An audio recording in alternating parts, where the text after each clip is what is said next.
ഇനി ഇങ്ങനെ ഒരു റെസിപ്പിയാണ് ചെയ്യുന്നത്. വഴുതനങ്ങ വെച്ചൊരു കുഴമ്പ്, സൂപ്പർ ടേസ്റ്റില്. അപ്പോൾ ഇതെങ്ങനെയാണ് തയ്യാറാക്കണേന്ന് നോക്കാം. ഹായ് കൂട്ടുകാരെ, സെലിൻ ബ്ലോഗ്സിലേക്ക് സ്വാഗതം. ഇന്ന് 2 വഴുതനങ്ങ കിട്ടിയിട്ടുണ്ട്. അപ്പോഴിത് വീട്ടിലുള്ളതാണ്. അപ്പോൾ ഇത് വെച്ചൊരു റെസിപ്പി നോക്കാം. ഒന്ന് കട്ട് ചെയ്തെടുക്കണം. അപ്പോൾ ഒരെണ്ണം ഞാൻ ഇതുപോലെ കട്ട് ചെയ്തെടുത്തിട്ടുണ്ട്. രണ്ടാമത്തെ ഇതുപോലെ കട്ട് ചെയ്യാം. വളരെ ഈസി ആയിട്ട് കട്ട് ചെയ്തിടുക. ഇതാണ്. അപ്പോൾ ഇത് വീട്ടിലുള്ള നല്ല ഫ്രഷ് വഴുതനങ്ങയാണ്.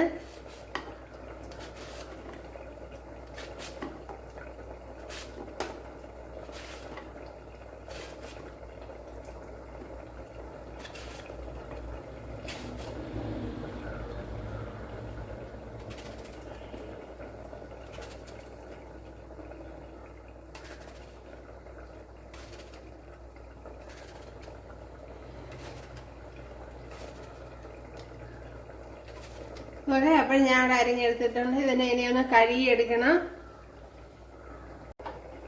ഞാൻ ഇതിൽ വെള്ളം ഒഴിച്ചു കൊടുത്തിട്ടുണ്ട്.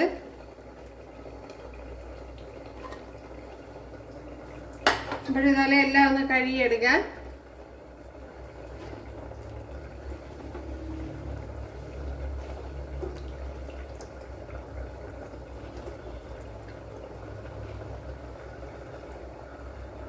ഇവിടെ ഞാൻ എല്ലാം ഇപ്പോൾ അരിഞ്ഞ് ഇതുപോലെ എടുത്തിട്ടുണ്ട്, കണ്ടല്ലോ. എന്നിട്ട് കഴുകി എടുത്ത് വെച്ചിട്ടുണ്ട്.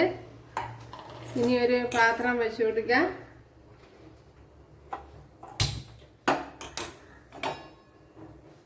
ഇതിലേക്ക് ഓയിൽ ഒഴിച്ചു കൊടുക്കാം. ഇവിടെ ഓയിൽ ഒഴിച്ചു കൊടുത്തിട്ടുണ്ട്. അതിലേക്ക് ഇനി 2 ടേബിൾ സ്പൂൺ വെളിച്ചെണ്ണയാണ് ഒഴിച്ചു കൊടുത്തിരിക്കുന്നത്. അതിലേക്ക് ഇനി ഒരു 1/4 ടീസ്പൂൺ ഉലുവ ഇട്ട് കൊടുക്കാം.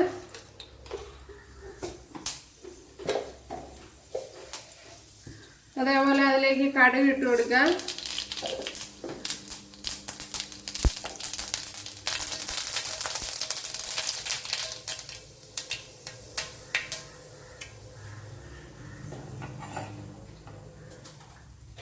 അതേപോലെ 1 ടേബിൾ സ്പൂൺ ഇഞ്ചി ഇട്ട് കൊടുക്കാം.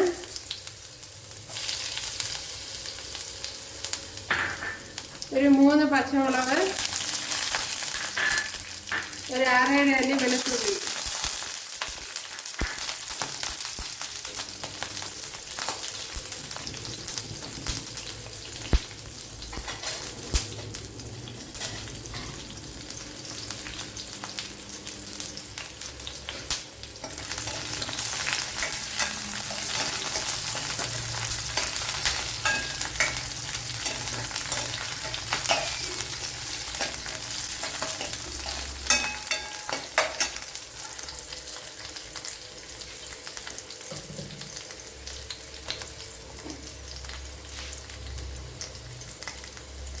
ഒരു 1/4 ടീസ്പൂൺ ജീരകം,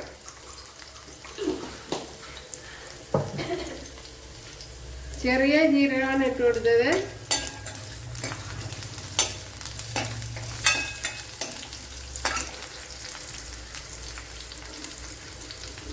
ഒരു 2-3 വറ്റൽമുളക് ഇട്ട് കൊടുക്കുക.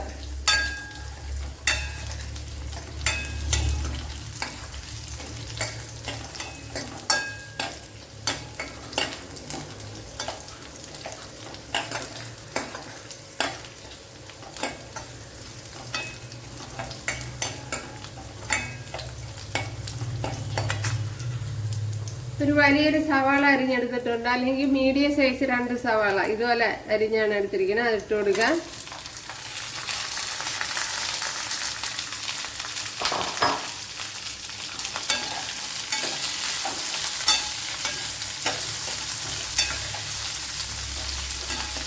ഇനി ആവശ്യത്തിനുള്ള ഉപ്പ് ഇട്ട് കൊടുക്കാം. അപ്പോൾ ഉപ്പിട്ട് കൊടുക്കുമ്പോൾ സവാള പെട്ടെന്ന് വഴണ്ട് വരും.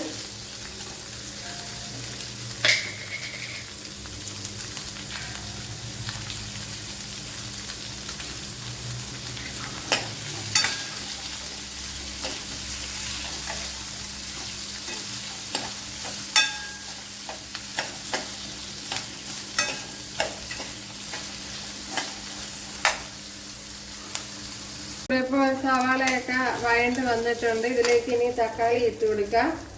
ഒരു വലിയൊരു തക്കാളിയാണ് എടുത്തിരിക്കുന്നത്. അപ്പോൾ ചെറുതാണെങ്കിൽ 2 എണ്ണം എടുക്കണം.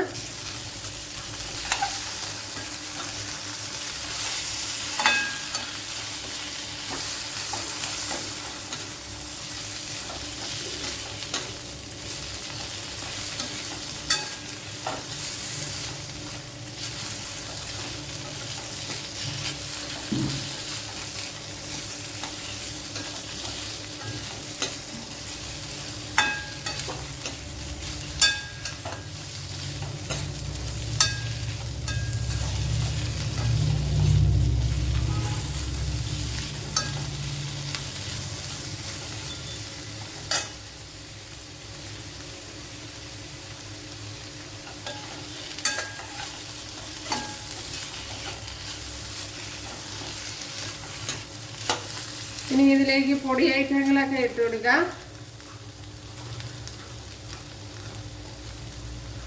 ശകലം കുരുമുളക് പൊടി ഇട്ട് കൊടുക്കുക. ഒരു 1/2 ടീസ്പൂൺ കുരുമുളക് പൊടി ഇട്ട് കൊടുത്തിട്ടുണ്ട്. ഇനി കൂടുതൽ ഇഷ്ടമുള്ളവർക്ക് കൂടുതൽ ഇട്ട് കൊടുക്കാം.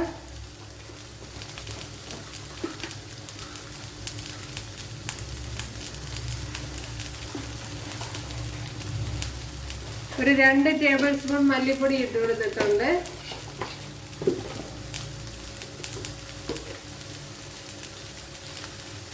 അര ടീസ്പൂൺ മഞ്ഞൾപ്പൊടി,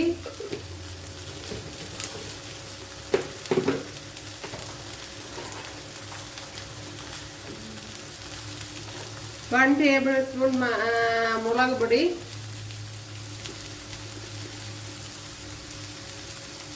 1 ടീസ്പൂൺ കായപ്പൊടി,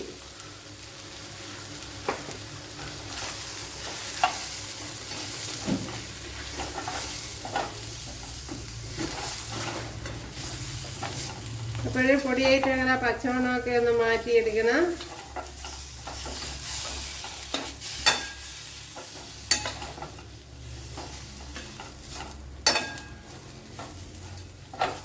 ഇനി ഇതിലേക്ക് പുളിവെള്ളം ഒഴിച്ചു കൊടുക്കാം. ഒരു നെല്ലിക്ക വലുപ്പത്തിലുള്ള പുളിയാണ് എടുത്തിരിക്കുന്നത്.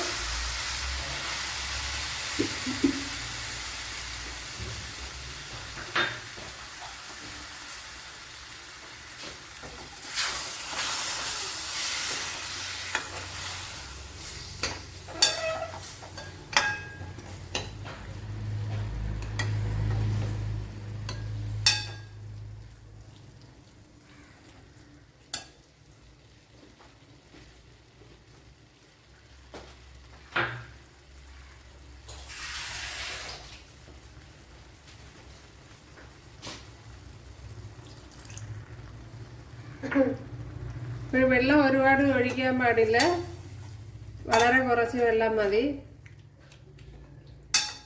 ഇനി ഉപ്പൊക്കെ ഉണ്ടോ നോക്കാം.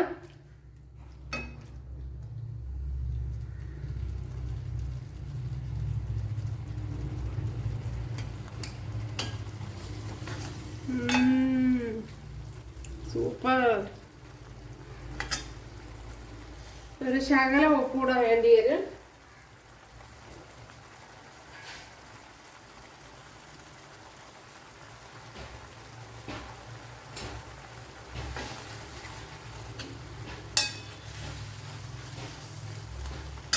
ഇതിലേക്ക് ഇനി വഴുതനങ്ങ തട്ടിക്കൊടുക്കാം.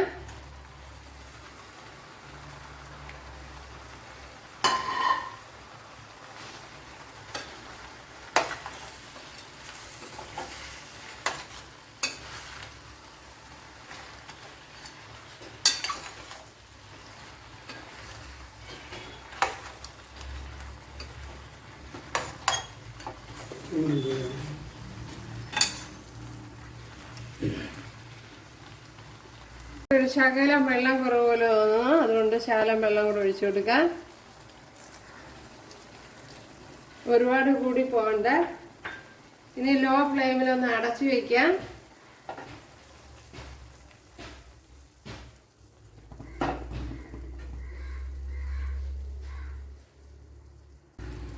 നമ്മുടെ വഴുതനങ്ങ ഇവിടെ വെന്ത് വരുന്നതേ ഉള്ളൂ. എപ്പോഴും ലോ ഫ്ലെയിമിൽ വെച്ച് സാവകാശം വേവിച്ചെടുക്കുകയാണ്. അപ്പോഴടച്ചാണ് വെച്ചിരിക്കുന്നത്.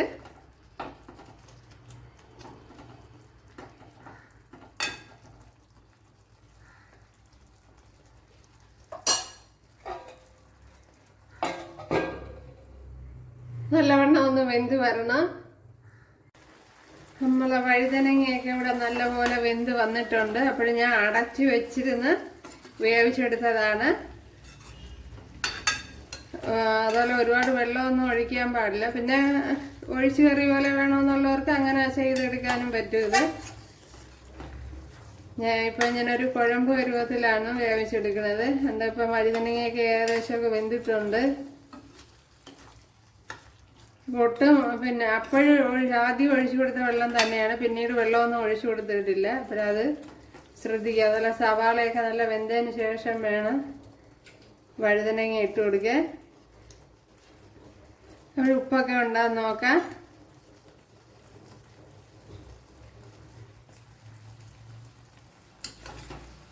ഉപ്പും പുളിയും എല്ലാം വളരെ കറക്റ്റായിട്ട് വന്നിട്ടുണ്ട്. അപ്പോൾ വെള്ളം ഒരുപാട് ഒഴിച്ചു കഴിഞ്ഞാൽ കുഴഞ്ഞു പോകും. അതൊക്കെ നല്ല ടേസ്റ്റി ആയിട്ടുള്ളൊരു കറിയാണ്. ഓക്കെ, ഇത് തന്നെ മതിയാകും. എന്താണ്ടല്ലേ, അധികം ചിലവില്ല, വളരെ എളുപ്പത്തിൽ തയ്യാറാക്കിയെടുക്കാനും പറ്റും. ഞാൻ ഇപ്പം തീ ഓഫ് ചെയ്തിട്ടില്ല, ഓണായി തന്നെയാണ് കിടക്കണേ. അപ്പോൾ ഇനി ഇത് മതിയാവും.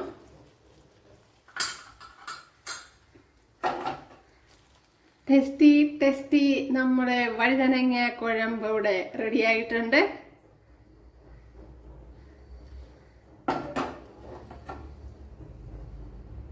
അപ്പോഴേ എല്ലാവരും ചെയ്ത് നോക്കാം. ഇഷ്ടമായാൽ സപ്പോർട്ട് ചെയ്യുക, സബ്സ്ക്രൈബ് ചെയ്യുക. എനിക്കൊരു സപ്പോർട്ടാവും. അപ്പോഴേ അടുത്തൊരു വീഡിയോ ആയിട്ട് കാണാമെന്ന് പറഞ്ഞുകൊണ്ട് എല്ലാവർക്കും താങ്ക്സ്.